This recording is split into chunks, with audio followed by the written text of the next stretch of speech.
Good after morning, my dudes. It might be a bit windy outside, but spring has sprung, and so have the deals on Evetech. And I've, at painstaking lengths, picked the top 10. It's actually been a really difficult week to pick just 10 deals because they are absolutely phenomenal. We've got 2 upgrade kits, 1 mid-range, 1 premium, 3 different gaming laptops for your consideration today, and a whole bunch of other nice little toys. Kicking us off is the Coolermaster V1200. It's a platinum rated 80 plus, with a 7-year logo warranty. It's an absolute monster, this thing.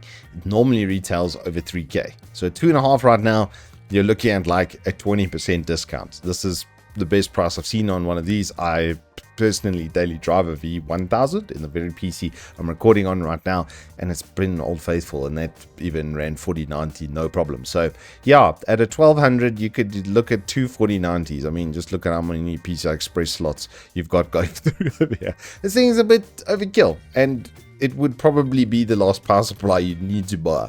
At number 9, we've got the Hikvision 2TB. Now, what is the point even of having a spinning disk when this is 2TB with a 3-year warranty? It's exactly the same as the spinning disk, except 1299, except then it's an SSD, so it's going to be a lot faster than that. Just ahead of that, it's a Klevv NVMe 2TB. Same, but different, but still same 5-year warranty on these. If you do have an extra slot on your motherboard, then you're going to want to hook one of these up. It is pretty much the peak of Gen 3, and Klevv's been pretty reliable for me. So, top gear, top tip. This might be pretty much the best bang for buck NVMe around. At number 7, we've got the glorious Model 02 Superlight. It's now 1499. This is one of the best wireless mice you can get, and they significantly improved the build quality on this sucker compared to previous gen. I really like the sensor as well. It's pretty solid. I pretty much use this until I put it back in the box. So I think it's got a 99.7% accuracy, and I'm used to TrueMove, which is 100%. So yeah, it was very, very comparable in performance, but obviously wireless and all of the rest of it for 1499.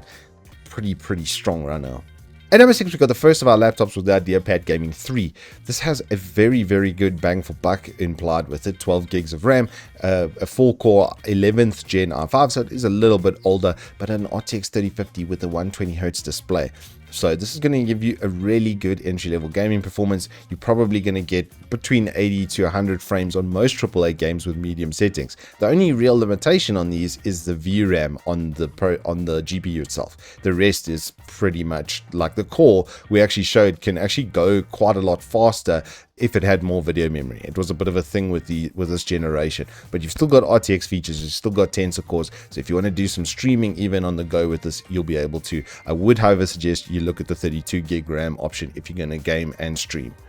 Breaking into the top half at number 5, it's the first of our upgrade kits. The 13700KF has just gone on special, and it's what, 14700, let's say, with the 32 gig RAM option. This will give you a platform that you can pretty much put any GPU with, even up to like 4090, and it's pretty much not going to bottleneck at any point. I would, however, say you're going to look at like 4070 Ti, sort of similar money as what you would be spending on the upgrade kit is what you should almost always do with the GPU. So like upgrade kit and GPU should almost always be the same price, just as a guideline in this instance, so that you don't get bottlenecks. But 32 gig of RAM on this. It's got 8 core, it's 8P core, 8 E core on this as well. So you've got 8 cores with hyperthreading, and then 8 other E cores that are there just for doing other multitasking. And the results of this are fantastic. The 13600K absolutely throttled my 5900X. So imagine this is a step above that in multi-threaded processing.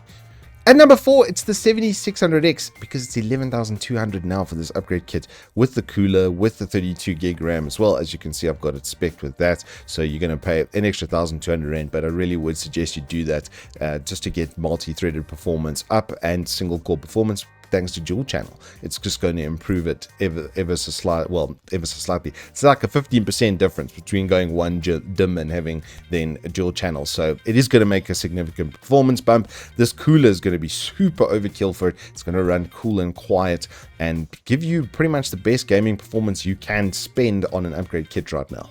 And by that I mean like your price versus performance. Your rand per frame rate here is going to be the best. At number 3, I had to feature it again because it's still on sale. It's the cheapest 1440p monitor you're going to get. Comes with 100 Hz as well. G-Sync, FreeSync, all of the nice things in between, with a 3-year warranty for 3.5 grand. Coolermaster's absolutely knocked it out of the park with this one. And it is VA, so you are going to get some smear. This is a default thing that happens with VA panels. I'd love to test one of these to see how good or how bad that smear actually is. But these are absolutely fantastic. So just on paper. So I really would suggest looking at this. 3-year warranty. Thank you, Coolermaster.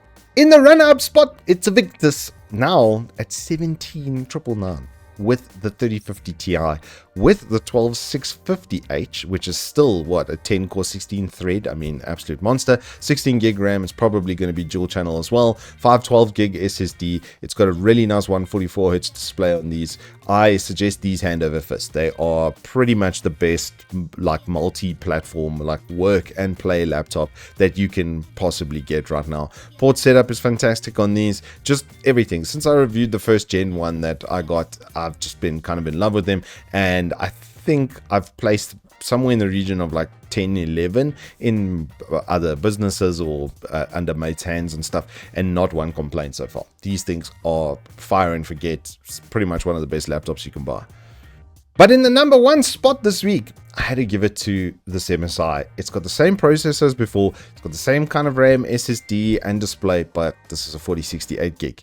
So you're going to get DLSS3, frame generation, all of the nice advantages that you're getting from the new Tensor cores on a laptop now, and in a very slim chassis at quite a good price, like 25k. That was the thing that knocked me. I was like, most of these are sitting 27, 28,000. So with a sort of spec. So on paper, it's the best price versus performance gaming laptop you're going to get. And like I said, unlike the previous gen 3050 and 3050 Ti, it's got 8 gigs of video memory. So 1080p gaming, this thing is going to fly. I've got the 4060 on the test bench right now, the desktop version, and this will run about within 10% of that, and it flies. It's very, very good performance from the new RTX 4060. So laptop with all of the advantages of the mobility, if you're looking for a really strong gaming laptop or something for design, etc., and your budget was about 25k, well, it just slots in ever so perfectly, doesn't it? And that is the best of the best among the spring specials. There are so many good ones. It was a really difficult top 10 this week to put everything and get like the best 10 out of there, because there's a bunch that are really, really solid on this. There are some very good entry level upgrade kits as well going over there. So if you don't have 10k to spend, there are some really good budget bars in amongst the mix as well. And we are going to be attempting to do 3 different reviews this week. I've got the new Evetech 360 coolers. I've gotten the new Thrustmaster, well, new-ish Thrustmaster Airbus Edition T16000M, which I've been playing around with. And at the end of the week, we are going to have RTX 4060 versus RX 7600. As I've said, I've already finished the RTX 4060, and the performance is notable. And yeah, we're probably going to see more of the same from the RX 7600. I'm going to be testing it across 10 of the most PC breaking games at 1440p as well. So stick around for that. Anywho, if you've enjoyed this, please do hit us up with a like and subscribe, and I will see you on the flip side.